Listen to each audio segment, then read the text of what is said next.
Bueno, si os parece, empezamos, porque nos han dicho desde la organización que tenemos que intentar terminar a las 5:30. Yo soy Luis Camacho, soy el subdirector de Gestión Económica y Contratación del SES. Me han encargado de moderar la ponencia respecto a gases medicinales. Yo la introducción, yo supongo que en todas las que estáis, a las que estáis asistiendo se habla del entorno económico, de la dificultad que tenemos para gestionar la situación de pagos, de cobros, de compras, el mundo en el que estamos. Eso, como nos dicen en muchas escuelas de negocios, es una oportunidad. La oportunidad, con la incertidumbre en la que nos estamos moviendo, es la que nos lleva a traer los gases medicinales como una de las puertas o uno de los caminos que está siguiendo las alternativas de gestión. Y en este punto, el concepto de socio tecnológico es el que toma forma. En cuanto a los gases medicinales, aquí la verdad es que al entrar en el Congreso hay un punto que a mí me ha sorprendido. Hemos visto que hay un hospital de campaña en el que fabrican los gases. Entonces yo, la industria, no sé, es un camino que nos abren que vamos a empezar a estudiar muy poco a poco, no te preocupes. En cualquier caso, además los gases medicinales, aparte del entorno complicado, se encuentran con un cambio normativo, que es otro de los grandes riesgos que siempre nos trasladan, y de ser un producto que tenían que gestionar solamente los ingenieros en los hospitales, se convierte en un fármaco, en un producto de farmacia con unas exigencias de trazabilidad y de gestión que son un reto al que nos estamos empezando a adecuar. Pues hay que trasladarlo a los concursos que realizamos y hay que gestionarlo en los hospitales. Y ese es el punto en que la farmacia, los ingenieros y la empresa empiezan a ver que las necesidades nuevas que genera el cambio normativo y la situación económica se traducen en opciones. Y aquí es donde surge un nuevo modelo, una planificación de trabajo, un sistema de trabajo que ahora mismo decimos nuevo, pero ya está validado por la Sociedad Española de Farmacia Hospitalaria, por la Asociación Española de Ingeniería Hospitalaria y por la AFIGIM, no sé cómo lo... Asociación de Fabricantes de Gases Medicinales, es decir, la industria, y entre los tres han desarrollado un modelo que entiendo yo sobre el que vamos a hablar básicamente, y aquí es donde tendremos la oportunidad todos los que estamos aquí, los que estamos de contratación también, a empezar a las cuestiones que antes ya estaban en los hospitales, puesto que yo creo que la participación de las empresas gasísticas en que la gestión fuese mejorando ya existía antes de que se tomase esta iniciativa, pero yo creo que no se ha trasladado a los pliegos de manera que ese valor que aportabais se tradujese. Y te estoy hablando de la experiencia que hemos vivido nosotros y que estamos viviendo, pero a los cambios hay que ir adaptándose según los plazos y los tiempos que gestionamos. Dicho esto, voy a presentar a los ponentes. En primer lugar, Luis Carlos Fernández, que es jefe del Servicio de Farmacia Hospitalaria del Complejo Hospitalario de Cáceres y presidente de la Sociedad Extremeña de Atención Farmacéutica Especializada. Yo, si os parece, voy a presentaros a los cuatro y luego vamos dando pie. María Luisa Vargas Pérez, que es jefe de sección del Servicio de Inmunología y Genética del Hospital Infanta Cristina del Área de Salud de Badajoz. Y Alejandro Estevez Varela, jefe de sección de instalaciones del Servicio de Ingeniería Hospitalaria del Hospital Universitario Nuestra Señora de la Candelaria de Tenerife. Y Juan Francisco Priego Fernández, director de la Delegación Sur de Air Liquid Medicinal, sentado a mi derecha. Y ahora ya, cuando tú quieras. Gracias. Bueno, ya me he presentado, soy Luis Carlos y soy farmacéutico del Hospital de Cáceres. Bueno, gracias ahora por invitarme a esta mesa. Además, estar en un congreso de ingenieros para mí es una novedad tremenda. Me gusta. Ahí, ¿nos escuchaba? Sí, bueno, también es una mesa, es una sala pequeña. Voy a daros una visión general de la farmacia hospitalaria, ¿vale? Respecto a los gases medicinales, y lo voy a hacer en poco tiempo, ¿vale? En unos 15 minutos y, bueno, por lo menos al final que a ver si os quedáis con unas cuantas reflexiones, por lo menos. Va a ser algo sencillo, porque luego el protocolo que hablaba Luis en cuanto a la que han hecho la Sociedad Española nuestra de farmacia hospitalaria con la vuestra, esto lo va a presentar Juan Francisco, ¿vale? Más adelante. Bueno, pues dentro de las funciones básicas del farmacéutico de hospital, que son muchas, estas son las más básicas, pues tenemos que adecuar el tema de los gases medicinales, que ya bueno, nos viene, ¿no? Es un medicamento un poco raro, pero bueno, en cada uno de los puntos en los cuales participamos, pues tenemos que estar ahí.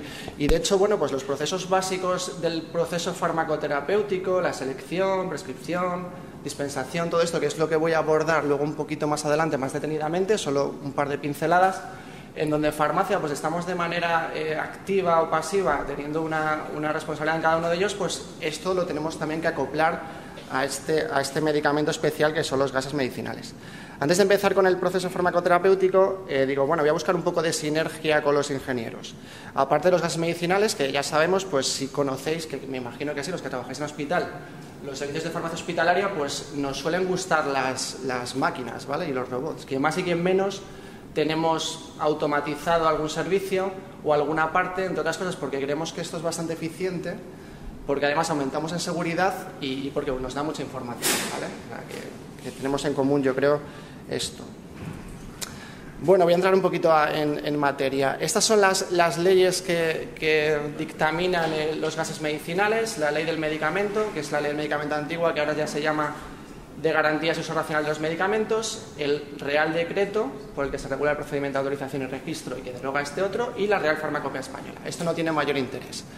Lo que sí os diré es que en esto, como en casi todo, a nivel de los medicamentos, cada comunidad autónoma ha seguido sus pasos, ¿vale? Algunos un poquito más rápidos, otros un poquito más lentos.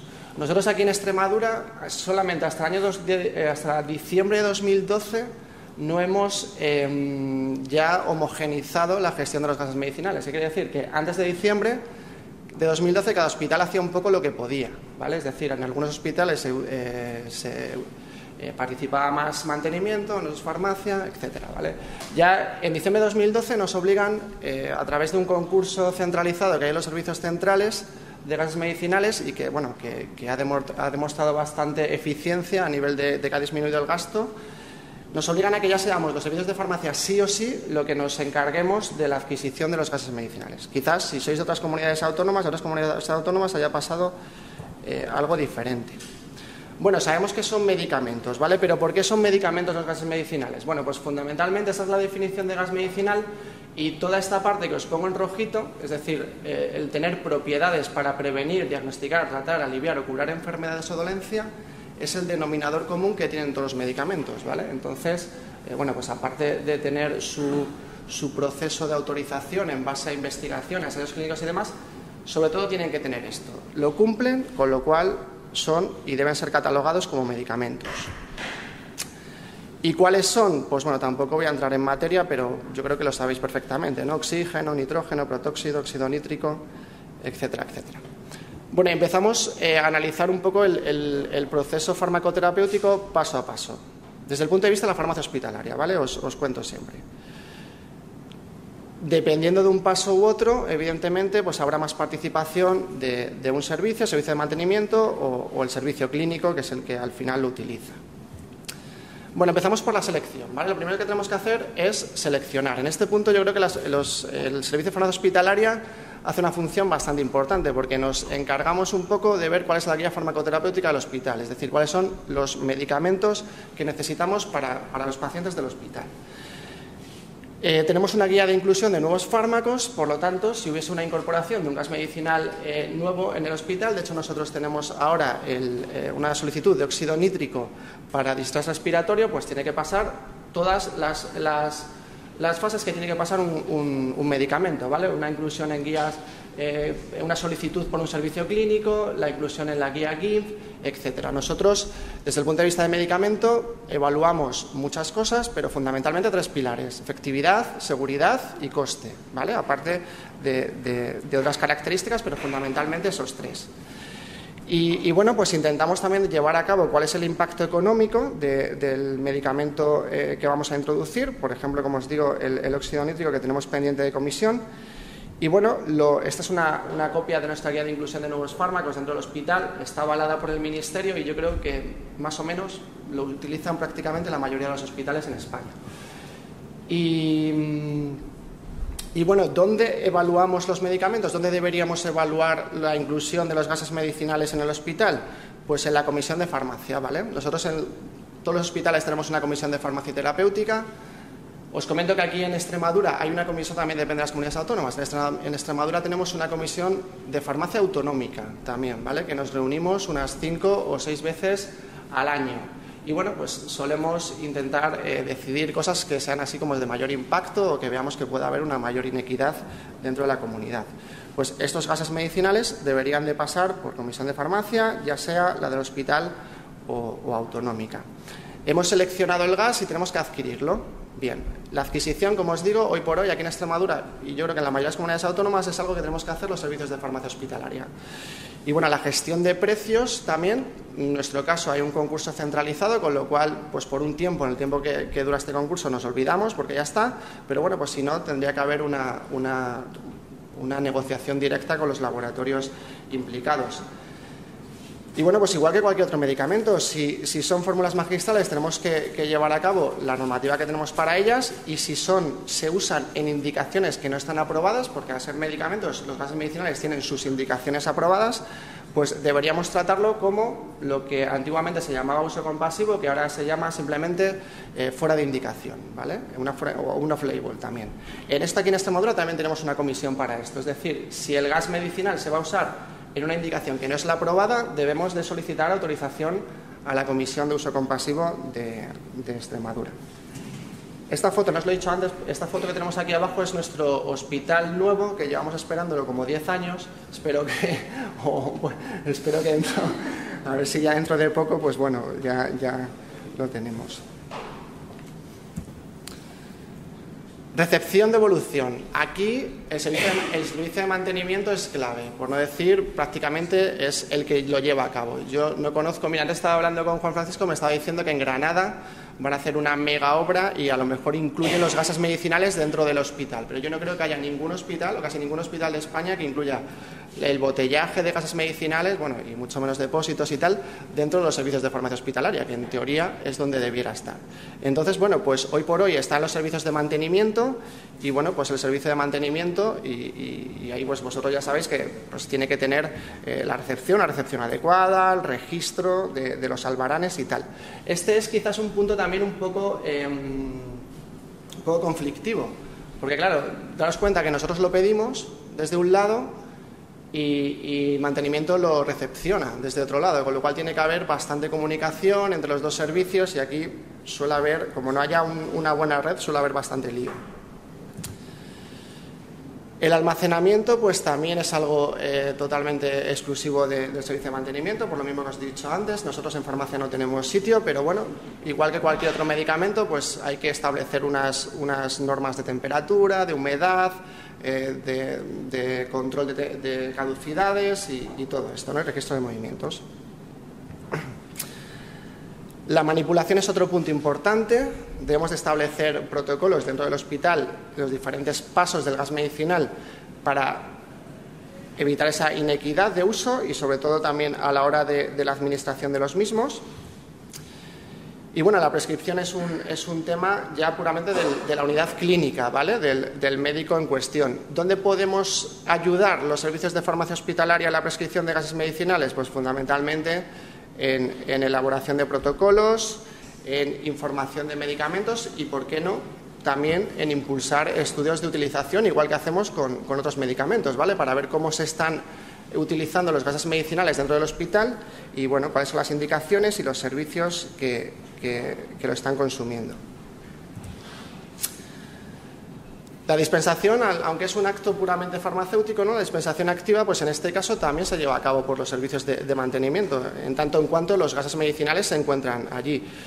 Y bueno, pues importante el conseguir el uso racional, igual que el resto de los medicamentos, y realizar un control de calidad adecuado, ¿vale? Esto ya os digo que también mantenimiento es el que lleva mayor peso de todo esto. La administración es ya la unidad clínica, es una función básicamente de enfermería y bueno, nosotros también desde farmacia podemos colaborar en el control de la farmacovigilancia, ¿vale? En la notificación de reacciones adversas, un poco el seguimiento de todo esto. Es decir, ya, como podéis ver, estamos en todos los sitios, alguna vez de manera más activa, más pasiva, pero bueno, más o menos tenemos un punto. El tema de las aplicaciones es muy extenso y daría para una charla nueva, con lo cual lo voy a pasar un poco de largo. Y sí me voy a centrar en el tema de la trazabilidad, ¿vale? El tema de la trazabilidad, desde mi punto de vista, supone un punto muy interesante. Y además es una asignatura pendiente de todos los medicamentos en los hospitales. Es decir, pocos hospitales tienen o aseguran una trazabilidad del medicamento dentro del hospital. Es decir, nosotros, el medicamento nos llega al hospital con su lote, su caducidad, y una vez que está dentro, individualmente, ese lote, esa caducidad, no sabemos qué pasa con él. No sabemos a qué planta va, a qué paciente se lo ponemos y tal. Hay algunos ejemplos, algunos hospitales que sí, pero pocos, ¿vale? Que lo suelen hacer o por código de barras o por radiofrecuencia, y lo suelen ajustar a medicamentos pues muy tóxicos, con un estrecho margen terapéutico, es decir, a ciertos medicamentos. Es difícil llevar a cabo una trazabilidad de un medicamento dentro del hospital. Y justamente con los gases medicinales creo que pasa un poco al revés. Es decir, sí tiene unas características donde nos permite, en cierto modo, llevar una trazabilidad de manera, entre comillas, más sencilla.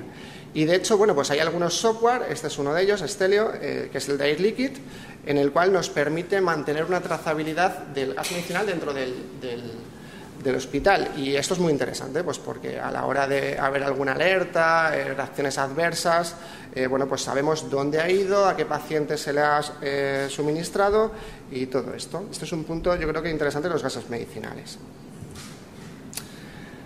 Y bueno, por ir acabando, siempre por lanzar algunas incertidumbres, yo a día de hoy me sigo haciendo esta pregunta. ¿Tenemos la farmacia hospitalaria actualmente infraestructura para gestionar bien los gases medicinales? Pues yo creo que la mayoría de farmacéuticos de hospital que pasan por aquí os dirán que no, yo entre ellos. Porque, a ver, esto es algo que nos ha venido desde luego hace tiempo, son medicamentos, no nos podemos quitar de en medio, pero bueno, necesita por un lado una formación bastante especializada, porque es algo que se nos queda un poco lejos.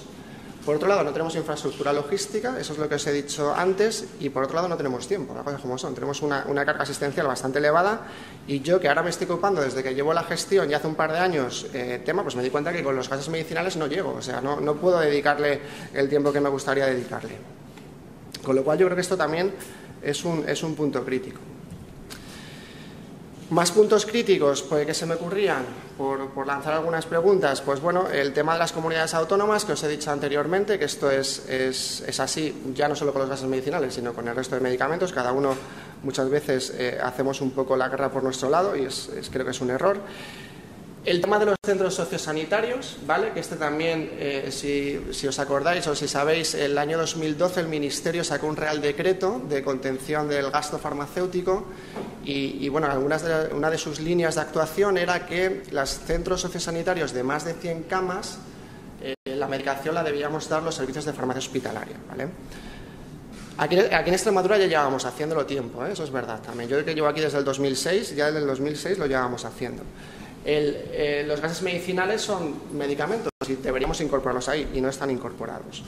Y bueno, pues a nivel interno, aparte de establecer redes de comunicación y colaboración importantes, pues quizás, ¿por qué no? También, y me consta que en algunos hospitales es así, yo creo que en Extremadura no hay ninguno, pues generar una comisión especializada de esto, ¿no? Donde estén todos los actores implicados y bueno, pues llevar la gestión lo mejor posible. Y por mi parte nada más, realmente los gases medicinales son medicamentos, así no lo dice la ley y así lo aceptamos los farmacéuticos de hospital, pero desde luego son especiales, ¿vale? Son especiales por todas las características que os he dicho y sobre todo pues necesitamos una colaboración estrechísima con ingeniería, con el servicio de mantenimiento. Yo desde luego en mi hospital, y veo que no hay nadie de mi hospital por aquí de ingeniero, pero vamos, os digo que hay una colaboración muy estrecha y sin ellos no sería nada en el tema de los gases medicinales. Y nada, gracias por atender a las 4 de la tarde, que es muy duro, y no sé si sois de aquí. Si no sois de aquí, os invito a que os paséis por Cáceres, ¿vale? Que no os va a defraudar, seguro, es un sitio muy bonito. Muchas gracias.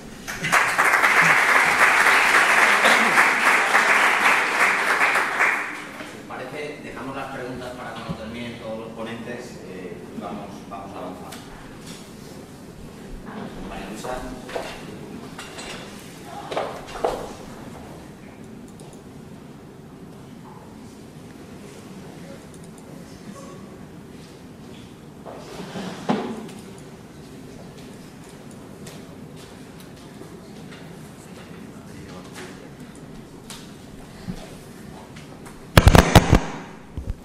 Bueno, buenas tardes a todos. Yo también quiero agradecerle a la mesa el que me haya invitado a participar en esta sesión donde yo estoy como el bicho raro de la familia, porque soy médico y vengo a hablar de los gases médicos de laboratorio, y yo vengo a hablar de los gases para un uso completamente distinto, para el uso que hacemos en los laboratorios clínicos y de investigación de los gases medicinales. Yo voy a hablar de mi experiencia, de lo que nosotros usamos, tanto en el laboratorio de inmunología y genética como en el biobanco de tumores y ADN que se creó hace un par de años con un proyecto de cooperación transfronteriza de España a Portugal. Como cualquier médico tenemos, bueno, y como cualquier médico, como cualquier ingeniero que sois vosotros, tenemos una mala costumbre y es hablar de términos médicos como si fueran los términos que todo el mundo está acostumbrado a utilizar. Yo procuraré no utilizarlos demasiado y si algo dudáis, por lo que me lo preguntáis, que no pasa nada. Intentaré moderarme un poco en la edición de los mismos. Y también otra cosa, seguramente meteré la pata en algunos de los términos de ingeniería que utilice, que también tengo que utilizar, pero para eso estoy también vosotros. ¿Dónde usamos nosotros los gases que utilizamos en los laboratorios? Pues los usamos en los laboratorios de cultivos celulares y en los bancos biológicos. ¿Qué entendemos por cultivos celulares? Pues son el conjunto de técnicas que nos permiten mantener células in vitro con una gran aproximación a sus propiedades y funciones in vivo. Luego nosotros las vamos a utilizar para muchas cosas. Vamos a utilizarlas para ver cómo funcionan, para ver su estructura, para hacer pruebas diagnósticas, para muchísimas cosas. Y luego estos cultivos celulares se van a utilizar en todos los laboratorios, tanto asistenciales como de investigación, en anatomía patológica y cultivos de tejidos, en microbiología, cultivos de microorganismos, en genética para hacer los cariotipos, en inmunología para hacer pruebas funcionales, en cualquier laboratorio de investigación donde sean cultivos celulares. Y luego lo vamos a usar también en los bancos biológicos. Por la Ley de Investigación Biomédica de 2007 se define un biobanco como un establecimiento público-privado sin ánimo de lucro que acoge una colección de muestras biológicas concebidas con fines diagnósticos o de investigación biomédica y organizada como una unidad técnica con criterios de calidad, orden y destino. ¿Los biobancos qué tienen? Pues tienen todo lo que queramos guardar, que luego nos sirva para diagnóstico y para investigación, y en algunos casos para tratamiento, como son los bancos de semen, de ovocitos, de embriones o de stem cell, que nos van a servir para tratamiento de infertilidades y, en el caso de stem cell, para tratamientos de trasplantes de médula ósea. Estos bancos biológicos, además, tienen una legislación muy estricta y en cuestión de temas de seguridad, de temas de conservación, tienen una seguridad muy legislada que además ocupa también todo el tema de los gases que se usan. Ya lo hemos localizado, cultivos celulares y bancos biológicos. ¿Qué gases utilizamos nosotros habitualmente? Pues utilizamos CO2 y utilizamos nitrógeno líquido. ¿Y para qué? Pues lo utilizamos en nuestros grandes equipos. Nuestros grandes equipos, además, imprescindibles para trabajar. El CO2 se va a usar en incubadores para cultivos celulares. Y el CO2 también se va a utilizar en sistemas de backup de los congeladores de menos 70 a menos 80 grados centígrados. Ahora los vamos a ver. Y el nitrógeno líquido para todos los procesos de criopreservación. Y los vamos a utilizar en los biocongeladores de rampa y en los contenedores. Los incubadores de CO2 son los incubadores más característicos de un laboratorio de cultivo. Tienen que mantener la temperatura a 37 grados, incluso algunos utilizan recirculación para mantenerla. Y es muy importante mantener la temperatura a 37 grados porque estamos cultivando células que pueden ser humanas o pueden ser de animales. Y las células necesitan una temperatura óptima de crecimiento. Si se nos va la temperatura por arriba, si sube más de 37 grados, es como si uno tiene fiebre. Si pasan 2 días y la célula tiene fiebre, acaba muriéndose. Si tenemos a 40 grados las células, como muchas veces nos ha podido pasar porque se nos ha descontrolado el sensor de la estufa y al subir la temperatura se nos mueren. Sin embargo, por abajo sí que tenemos más margen. Si nos baja la temperatura, la célula lo único que hace es disminuir su metabolismo, se ralentiza, pero no se muere. Entonces, los sensores de temperatura deben de ser muy estrictos, sobre todo para arriba. No pueden subir de 37,5 grados. Tampoco pueden bajar, porque si nosotros lo que queremos es que la célula crezca, pues si se ralentiza, pues también no obstaculiza el cultivo. Tienen que mantener un sistema de inyección de una atmósfera de CO2. Se necesita el CO2 para mantener el pH del cultivo, para establecer el equilibrio carbonato-bicarbonato. Entonces, el CO2 se va inyectando automáticamente a la estufa y bueno, se conecta normalmente, la estufa está conectada a una bombona de CO2 que tiene su sensor, y la concentración de CO2 que nosotros necesitamos es de un 5 a un 7%, ni más ni menos. Hay cultivos que no necesitan CO2, hay estufas que no necesitan CO2 de cultivo. Son aquellos cultivos en los que vamos a cultivar células que crecen muchísimo, células tumorales. Estamos cultivando células de un tumor que tiene un índice de crecimiento muy alto y en su metabolismo ya producen ellas suficiente CO2 para que no se necesite un aporte exterior de CO2. Sin embargo, en los laboratorios asistenciales, donde lo que se hacen son cariotipos, son estudios funcionales, que usamos linfocitos normales, células normales del organismo, que crecen muy poco, tienen un índice de crecimiento normal, entonces ahí sí que se necesita CO2. Y, por supuesto, debe de estar el cultivo abierto. Esto sería una estufa de cultivo, esta es la estufa que tenemos nosotros en el laboratorio de genética, que además tiene su pantalla donde nos señala la cantidad de CO2, la temperatura, el grado de humedad. Tenemos también que mantener la humedad para que no se nos seque el cultivo, porque si no se nos evaporaría. Y estos son los frascos de cultivo que nosotros usamos. Estos serían los típicos frascos de microbiología, las placas de Petri. Estos son los frascos de cultivo nuestros, donde aquí se cultivarían las células que van creciendo aquí, con su medio de cultivo. Antes la humedad se mantenía con una bandeja de agua puesta en el fondo de la estufa. Ahora ya hay circuitos de agua que mantienen la humedad y que además evitan la contaminación, con filtros que evitan la contaminación. Las condiciones de cultivo, de temperatura, de humedad y de niveles de CO2 son característicos de cada tipo celular. Siempre nos movemos en unos márgenes, pero cada tipo celular luego tiene su característica adecuada.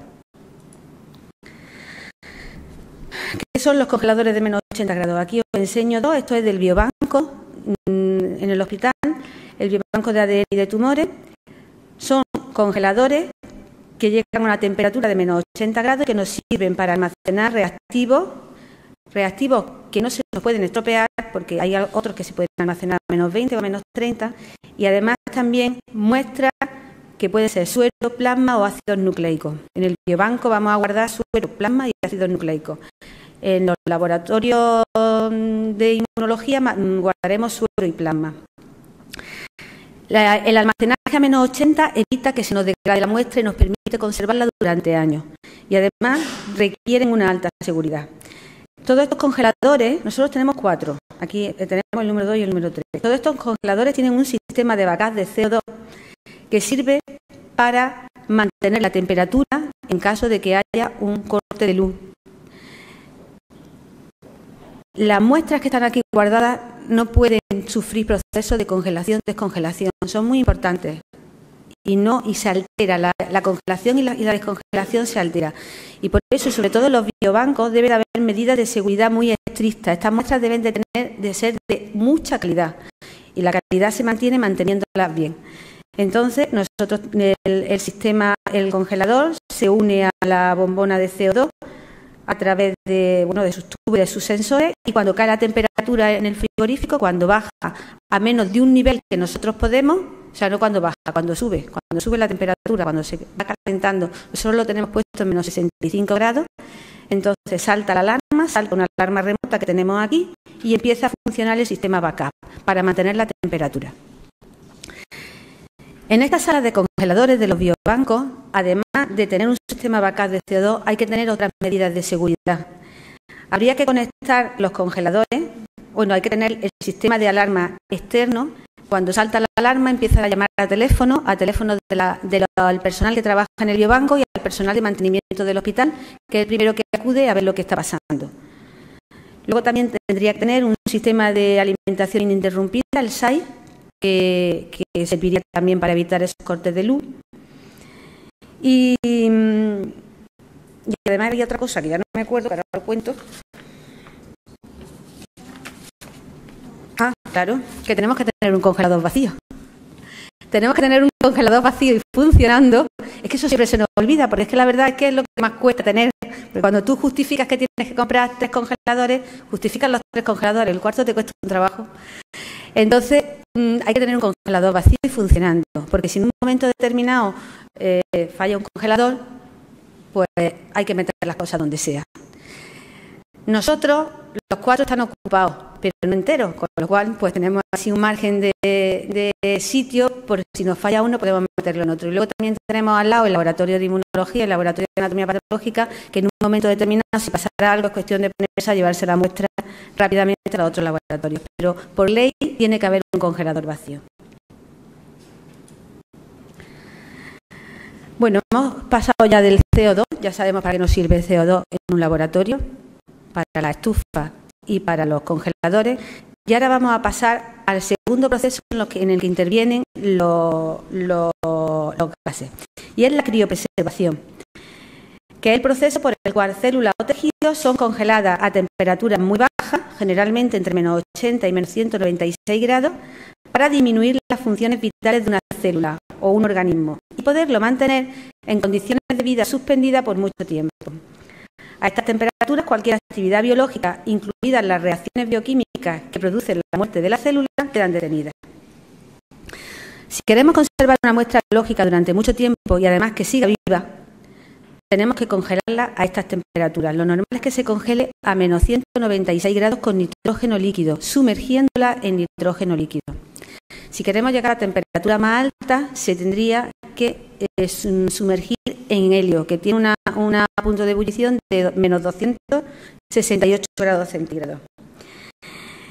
Estas células no les afecta nada, se para su viabilidad, se para su metabolismo y se quedan tal y como, y solo pueden ser afectadas por radiaciones. Pero eso estaría muy bien porque nos podríamos congelar todo y entonces, ¿qué es lo que pretendía alguna gente? Nos congelamos todo, nos quedamos en una urna cada uno y seguimos viviendo eternamente. Esto es como la vida eterna, ¿no? Pero claro, el problema es que todavía no se ha conseguido el proceso de congelación y sobre todo el de descongelación sea lo suficientemente eficaz para que no se muera ninguna célula. O sea, los problemas en la criopreservación no están en la criopreservación ya en sí de tener la célula a menos 196, que está estupenda, sino cómo se llega a los 196 y cómo se baja a los 37 grados de cultivo de una célula. Si nosotros congelamos las células de forma muy rápida, como vemos aquí, se formarían cristales intracelulares que nos rompen las células. Si lo que hacemos es congelarla de forma muy, muy lenta, la congelación tiene que ser lenta, ya os lo aviso, pero si es demasiado lenta, ¿qué es lo que pasa? Si nos forman unos cristales muy grandes en el exterior de la célula, se reduce la concentración de agua, con lo cual hay una salida de sales de agua de la célula y la célula se nos deshidrata, se nos arruga y se nos muere. Entonces, la velocidad de congelación, de criopreservación de cada célula hay que mantenerla y hay que conocerla y hay que saber cómo se tienen que congelar. Los cristales de hielo son dinámicos. Desde 0 a menos 30 grados van cambiando de forma y actúan como cuchillas. Se cargan las organelas de dentro de la célula, las rompen, las estallan. Por eso no nos podemos congelar todavía nosotros, nos moriríamos la mitad, destruiríamos la mitad de nuestras células. Entonces, hay que hacer la forma adecuada. Para ayudar a congelar la célula hay que hacer varias cosas. Primero, hay que deshidratar las células. Deshidratar las células es sustituir el agua que tienen dentro por criopreservantes, que son unas sustancias especiales que ahora veremos dentro de un momento. Entonces ya la célula mantendría su forma y no se formarían los cristales intracelulares. Luego hay que adecuar la velocidad de formación del hielo. Para eso hay que estudiar la biología de la célula y hay que mantenerla. Y luego hay que descongelar en condiciones. no se puede descongelar esto como cuando nos dicen que saquemos la congelado del frigorífico. Pues no tiene nada que ver. Los congelados del frigorífico hay que descongelarlos lentamente. Por las células no hay que descongelarlas lentamente. Las células se tienen que descongelar rápidamente en un baño de 37 grados. Y ponerla a cultivar de momento y además intentar eliminarle lo más rápidamente posible los criopreservantes, porque los criopreservantes son tóxicos.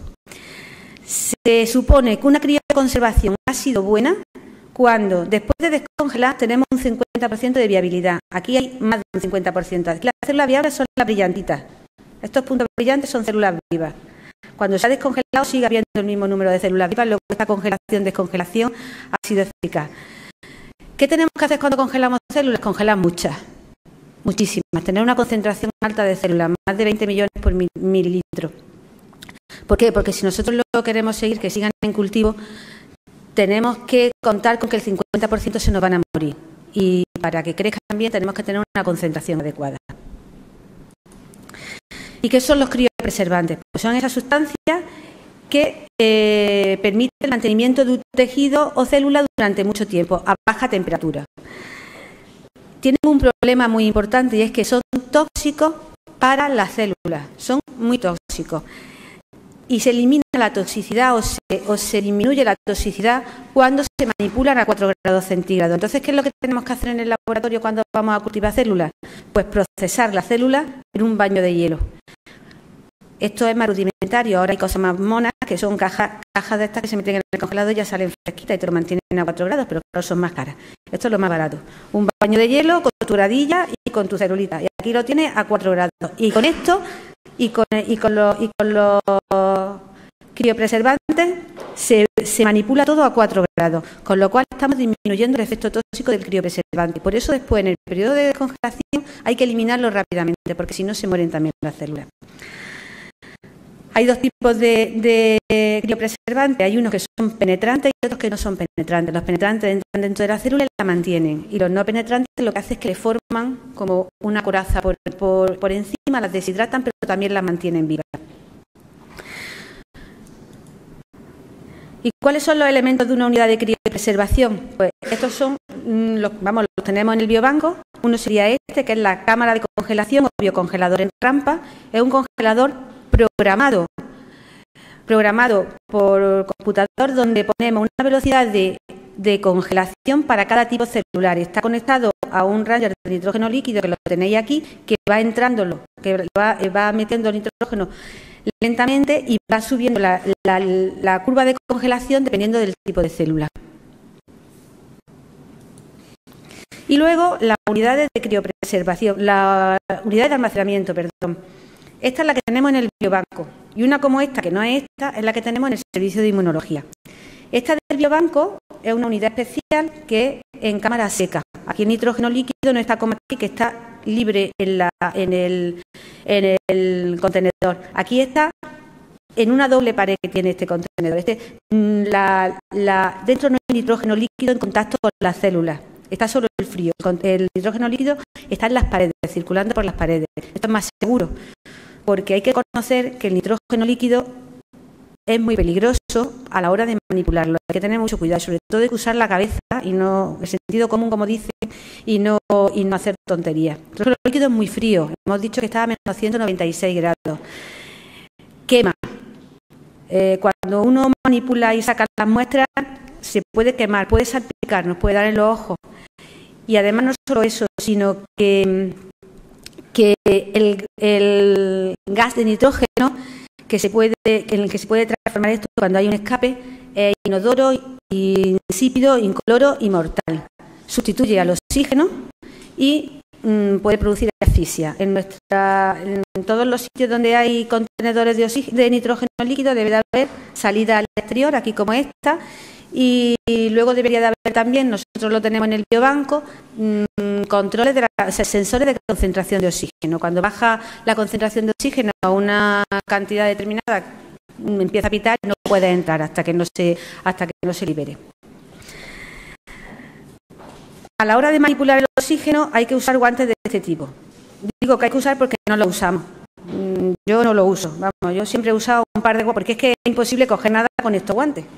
Entonces, no puedo denunciar al hospital si me pasa algo porque la culpa es mía. Yo me suelo poner dos guantes de látex de los que usamos habitualmente, 2 o 3, porque es que de verdad que con esto no se puede. Nos ponemos gafas y mascarilla pues tampoco nos ponemos, pero bueno, nos separamos un poquito de la...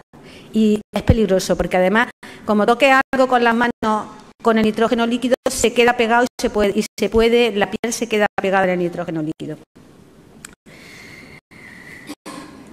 Pues esto es lo que os tenía que contar de cómo usamos nosotros los gases en los laboratorios de investigación y los laboratorios asistenciales.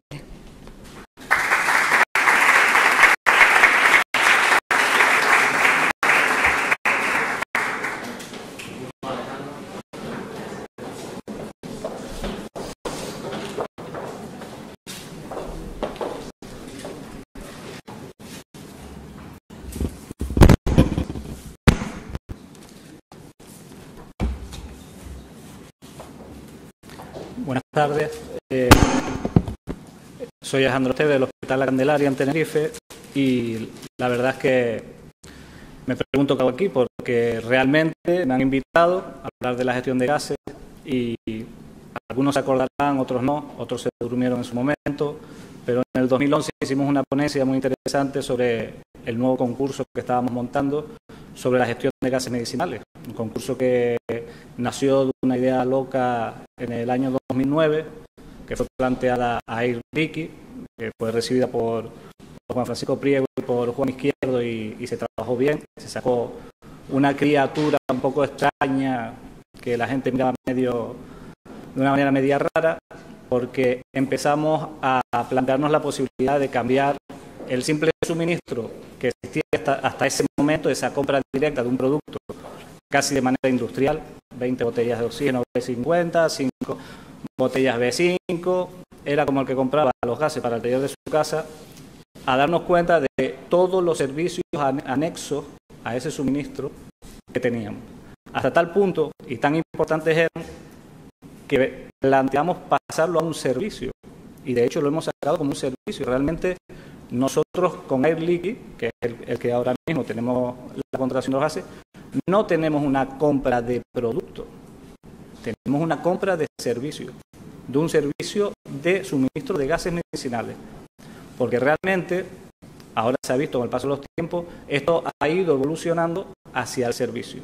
Tenemos más normativa que cumplir, tenemos más requisitos que seguir y necesitamos la ayuda del propio proveedor. Ya no podemos seguir comprando gases al precio más barato y obviando cumplimientos de normas y obviando protocolos obligados a seguir, principalmente si queremos dar un buen servicio a nuestros usuarios. De ahí salió esa idea que ha funcionado. Entonces, pero supongo que estoy aquí un poco también para contarles cómo ha ido desde que lo montamos. Entonces, podría haber preparado una presentación y haberlos tupido, empapelarlos completos con datos de gráficas, puntos en el 2009, cómo hemos bajado de botella, qué hemos hecho, qué no hemos hecho, qué ha mejorado.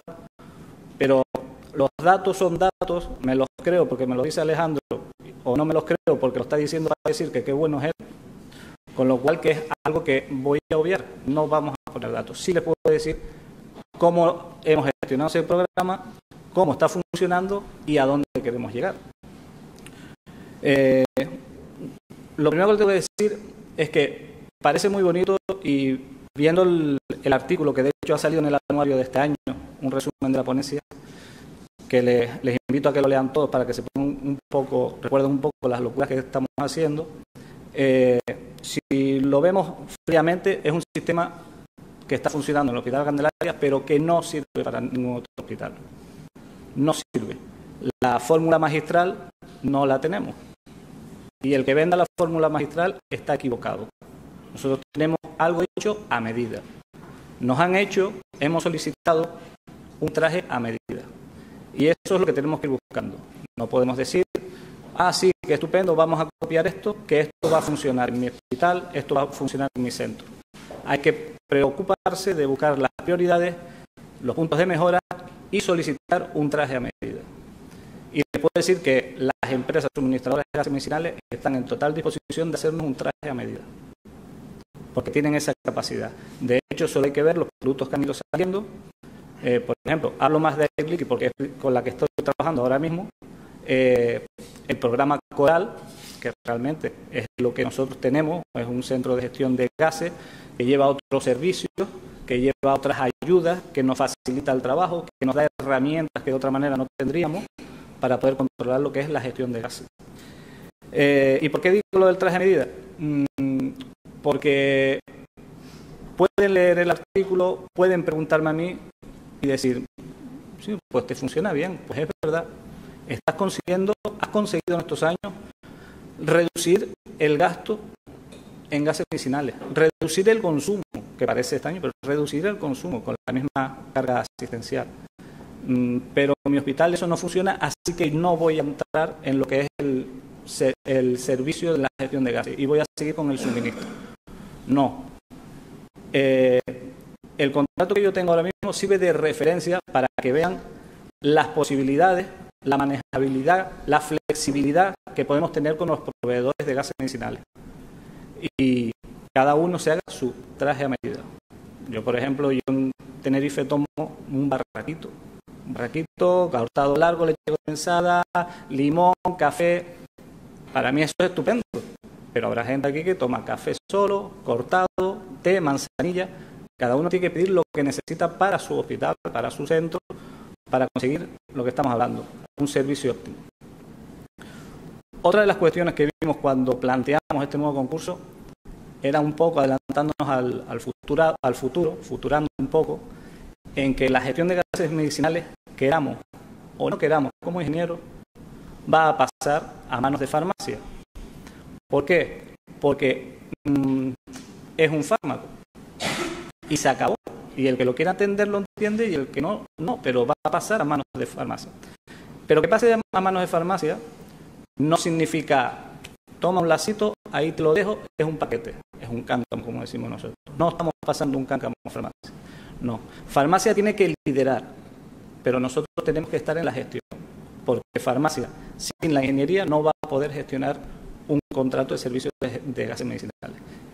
En ingeniería sin farmacia tampoco podrá. Pero tenemos que tener claro que es farmacia quien lo tiene que liderar.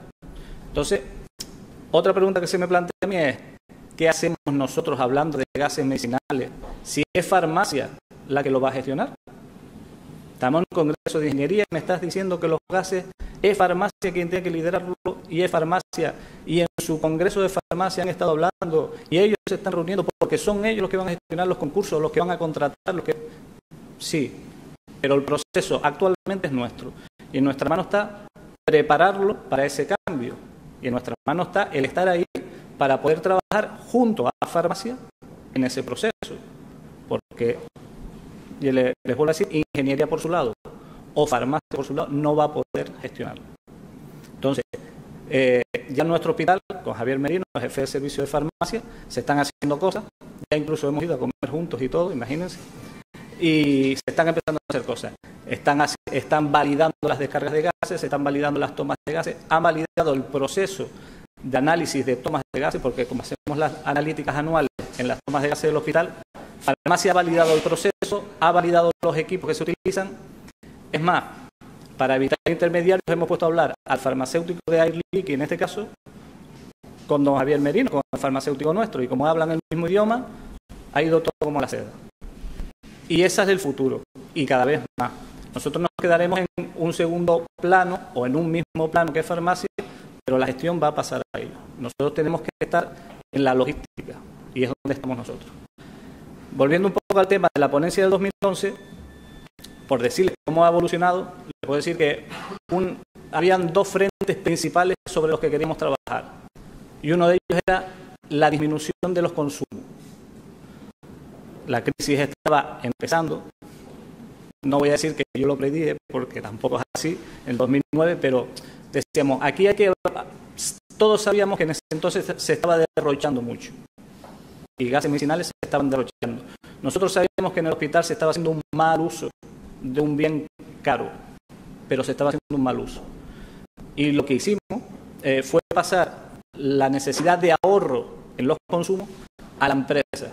Es decir, nosotros conseguimos con nuestro pliego que sea la empresa adjudicataria, que en este caso era Air Liquide, la que se preocupara de ahorrar. Y les puedo decir que se ahorra. Se ha ahorrado, tenemos ratios, les puedo empapelar, les digo, con datos en los cuales se muestra, ha disminuido el consumo de las B50, ha disminuido el consumo de las B20, ha disminuido el consumo de las rampas, todo ha disminuido. ¿Por qué? Principalmente por una simple labor de formación a pie de botella.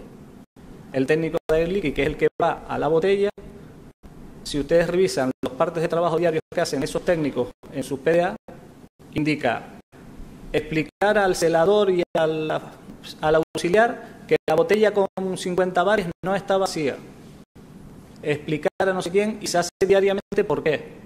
Porque en todos los hospitales hay mucha rotación y te viene un auxiliar a trabajar 4 días, se va a su casa, viene otro al mes, sustitución, e independientemente de una formación semestral que hacemos en bloque, sobre todo a supervisores, esa formación diaria a pie de botella y a pie de toma, cuando llaman y dicen, no, es que no puedo quitarlo de la pared, se va, y no solo se le quita y se le dice, sino se le explica cómo se usa, cómo no se usa.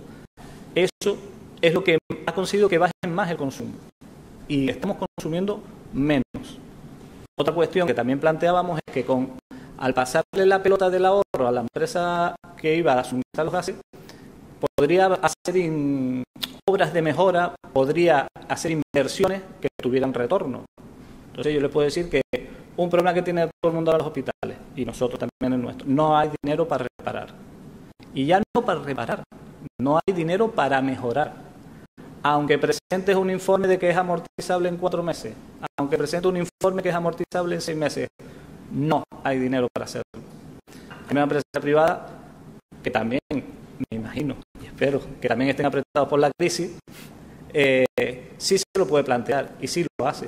Y dice, vamos a ver, por ejemplo, ahora nosotros tenemos un caso en urgencia, se va a poner una tirada de tomas de pared en urgencia. Y es un gasto considerable. ¿Por qué se va a hacer? ¿Por qué una empresa se mete en ese gasto? Porque si tienes tomas en la pared, no consumes botella. El gas de la botella es más caro que el de la pared. Esa instalación va a quedar ahí. Eso es una mejora en mis instalaciones. A coste cero, supuestamente. Estoy pagando, pero no estoy teniendo esa necesidad.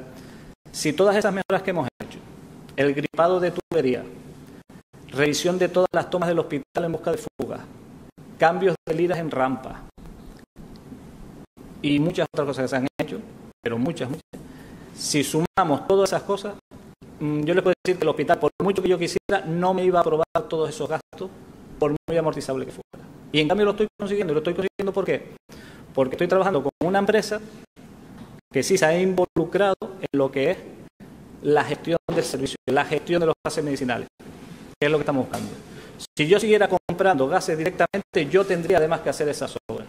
Al yo no comprar gases, sino comprar un servicio, son ellos los que se preocupan de tener un servicio óptimo, con instalaciones óptimas, con un sistema de alarma óptimo. Eso es algo que me he quitado yo de arriba. Me he quitado como hospital, no personalmente, aunque también me afecte en algo. Ese era el principal hándicap que teníamos en el hospital. El segundo era la trazabilidad. Estábamos hablando de la trazabilidad. Para nosotros era imprescindible. Nuestro proyecto inicial, desde el 2009 que lo planteábamos, era conseguir llegar a la trazabilidad hasta el historial médico del paciente. Es decir, que en el historial médico del paciente apareciera que se le suministró oxígeno del lote 5 de la fecha tal, en esta cantidad y en esta dosis. No hemos llegado, esperemos llegar. Hasta el momento que hemos conseguido, estamos trabajando con el sistema Stelvio que tiene Air Liquide, que es muy bueno porque nos da la rotación que tenemos de botella, las caducidades, las zonas de poca rotación de botellas, con lo cual reducimos esto en unos servicios y los aumentamos en otros. Es decir, hasta el punto de presentación de la botella principalmente lo tenemos cubierto a nivel de lote 1, lote 2. Si ahora nos dijeran hay que recoger el lote 1 de la fecha tal, se sabe dónde está y se retira. Pero todavía no sabemos si ese lote ha sido consumido, por quién ha sido consumido. Que ese es el problema y ese es a donde queremos llegar nosotros. No sabemos quién lo ha consumido, ni en qué cantidad. Si a nosotros nos llega una alerta sanitaria la que nos indica retirada de botellas y resulta que hay 10 que ya están vacías, ¿qué hacemos? A todo que se le ha suministrado oxígeno se le llama. Entonces estamos trabajando en esa senda. Yo presupongo, y más por la ingeniería que hay, que las empresas suministradoras de gases medicinales también están trabajando por esa senda. La idea sería, al ser un proceso que, volvemos a lo mismo, va a depender de farmacia, lo siento por ello, serán ellos los que prescriban ese fármaco y al hacer la prescripción lo carguen en el historial médico del paciente. Bueno, entonces, hacia ahí es hacia donde vamos. ¿Dónde estamos ahora? En pasarles el paquete a los muchachos de farmacia.